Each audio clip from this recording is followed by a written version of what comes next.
dugsiga boardingka iyo maalinlaha ah ee Amano Boarding and Day School. Students from 4 class. This is history from 4. We are in the chapter of conflict in the Middle East, chapter 9, conflict in the Middle East. Today's topics are, the topics of today, peace between the BLO and Israel. Not topics, peace between the BLO and Israel, self-rule for the Palestinians, and the conflict in Lebanon. These are the 3 important topics that we are going to discuss today. So the peace between the BLO, we will know what BLO is, and then what was the self-rule that was given to the Palestinians, what were the terms, and the last one is the conflict in Lebanon, 1975. So the first point is the peace between the BLO and Israel. First, we have to understand what is BLO. P stands for Palestinian, L stands for liberation, and O stands for organization.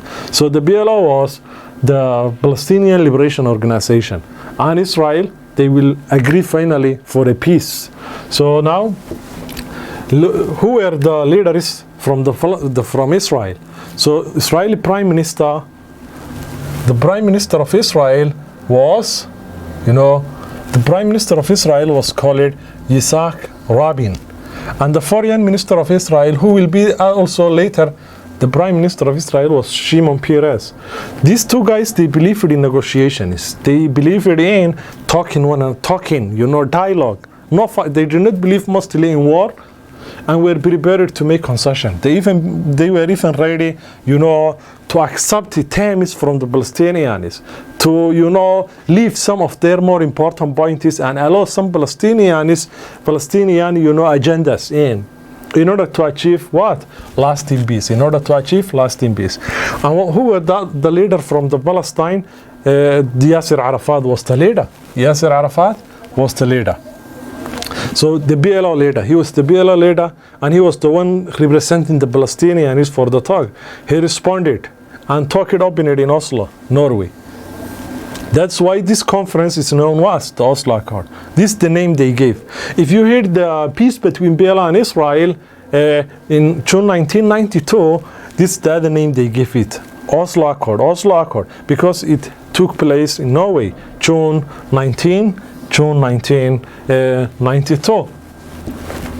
Okay, so let us continue. What were the main points they agreed? What did they agree together?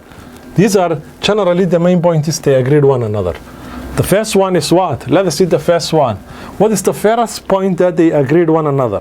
The first point they agreed was Palestine formally recognized Israel. Palestine, they recognized Israel. They recognized Israel as a legal state in the Middle East and promised what? To give up terrorism, attacking Israel. So the first main term from the Oslo Accord was Palestinians, they never recognized it before, but now they said, okay, we recognize Israel to be a legal state that exists in the Middle East, like the rest of the Arab countries, and they also promised not to attack Israel again. What about Israel? Israel also, what did they promise? Israel, they also promised the following point. They promised to withdraw its troops from Palestinian territories. That's the second point. The second term from this. The Palestinians, the Israelis, generally they were in the lands of Palestinians. The land of Palestine, you remember the map I gave you. When Israel was created in the land of Palestine, they were small dots on the land. They had nothing at all. A small area of settlement. And now the Palestinians, they settle only 2 small areas from the land that was huge before. So Israel promised to withdraw these troops what? From the Palestinian. And the last point is what? The last point is what? The Palestinians also what? Were given self-rule in Jericho. They were also provided self-rule in Jericho and in part of Gaza Strip, which were occupied by Israel since what? Since 1967. So to summarize, the main terms from the agreement between Palestinian Liberation Organization and at the same time Israel was one. The first one was Palestine recognized Israel to be a separate country now, to be a country that is like the rest. And Israel also promised to take their army from the Palestinian lands. And the last one, Palestinians were to be given a self-rule. This is the second topic that we shall see, self-rule for the Palestinians. Okay. This is, as you can see from the diagram here, these are the two leaders, Yasser Arafat, as you can see from here, lefty.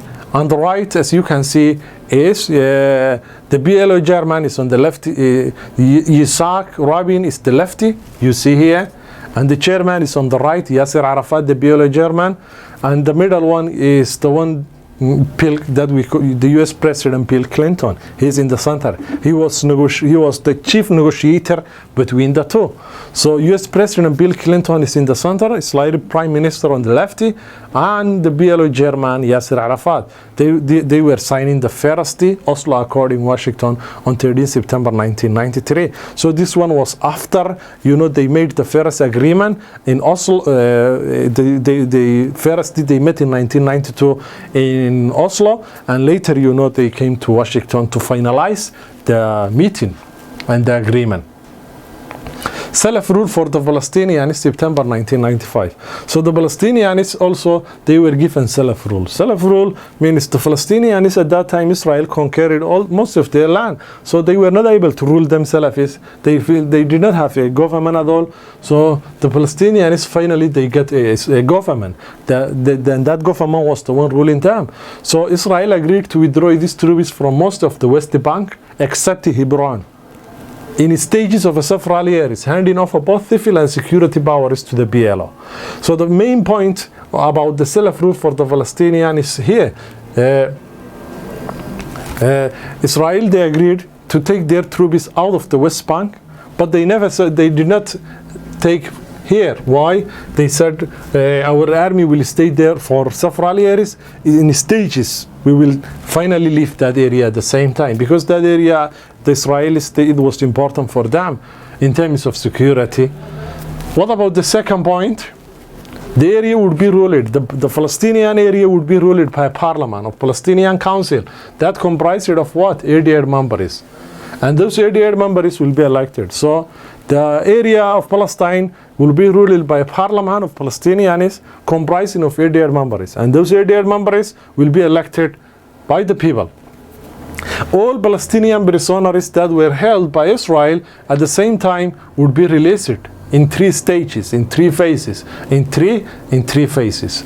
So, as you can see from here, the self-rule for the Palestinians involved these important 3 points. First, Israel taking their army from their land, most of it, more than 80%. At the same time, allowing having a government, a parliament of 88 members. And finally, all Palestinian prisoners will be released. They were thousands, tens of thousands of prisoners will be released in 3 phases from the jails of Israel. Okay. Most of the world welcomed this brave attempt. So when finally they agreed, the world leaders generally they really welcomed it. They said this is a sign for a peace in the troubled region, because the Middle East was a troubled region. Still it's a troubled region. Why? Because starting from the time Israel was created in the land of Palestine up to now, war is going on. War is going on. Sometimes there is a peace for a short period of time, but war. We talked about many wars. The Arabs, they started the first war, and then Suez War, and then the 6 Day War, the Yom Kippur War. So now most of the world, they were happy finally there will be 2 countries side by side with peace together. But once again, there were guys who did not welcome, extremists from the both sides, those with the extreme left wings. They never welcomed this. They claimed that their leaders were guilty of shameful surrender. So, for example, the extremists from the Israel, they said Israel finally, they gave up to Palestinians.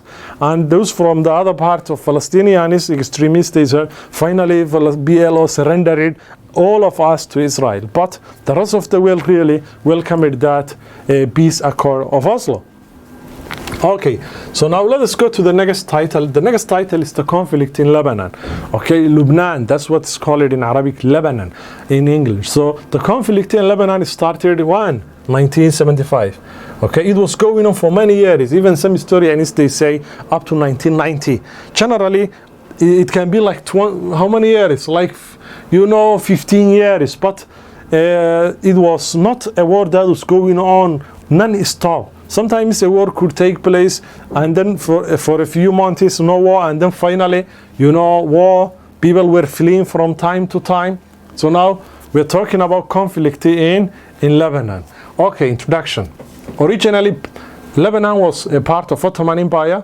Lebanon was made of a French mandate at the end of the First War and became fully independent in 1945. So it was a part of Ottoman Empire, and at the same time, it became later, when Ottoman Empire was defeated in First World War, a French mandate. French gave independence in 1945. It soon became a prosperous state, making money from banking and from surfing as an important outlet of export of Syria, Jordan, and Iraq. So as you can see from here, the economy of Lebanon depended on mostly from banking system, okay, and at the same time they were an important outlet for the exporters of these countries, Iraq, Syria, and at the same time Jordan. So the Lebanese Civil War was a multi-faceted civil war in Lebanon, lasting from 1975 even up to 1990, and resulting in an estimated 120,000 fatalities, death. More than 120,000 people died. As of 2012, approximately 76,000 people remained displaced within Lebanon.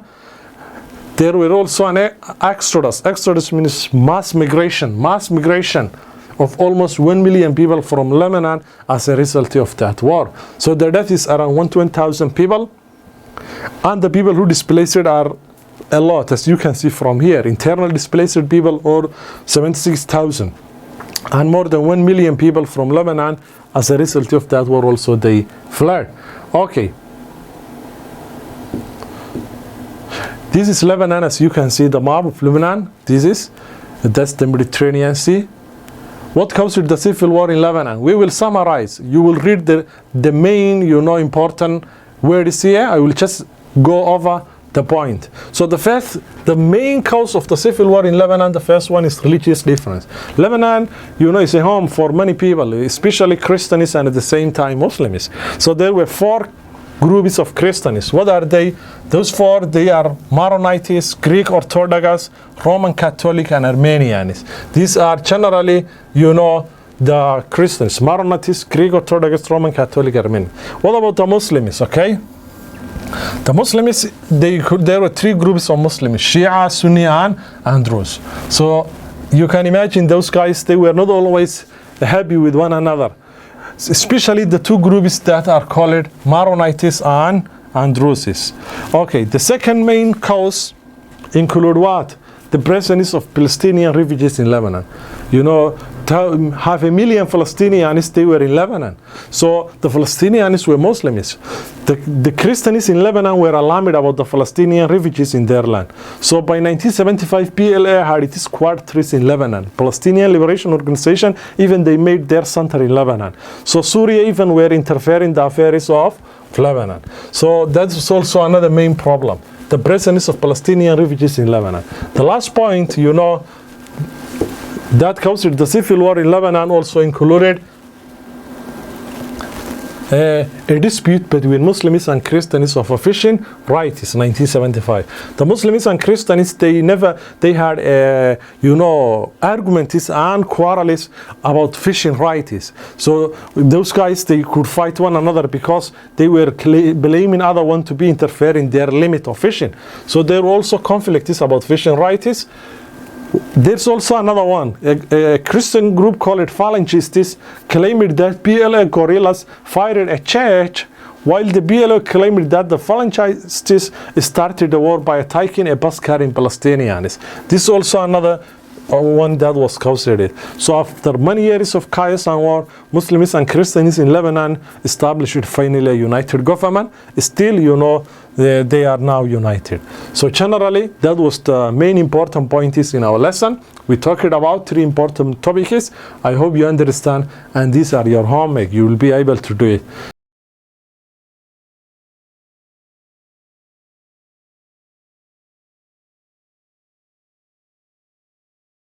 The movie 300.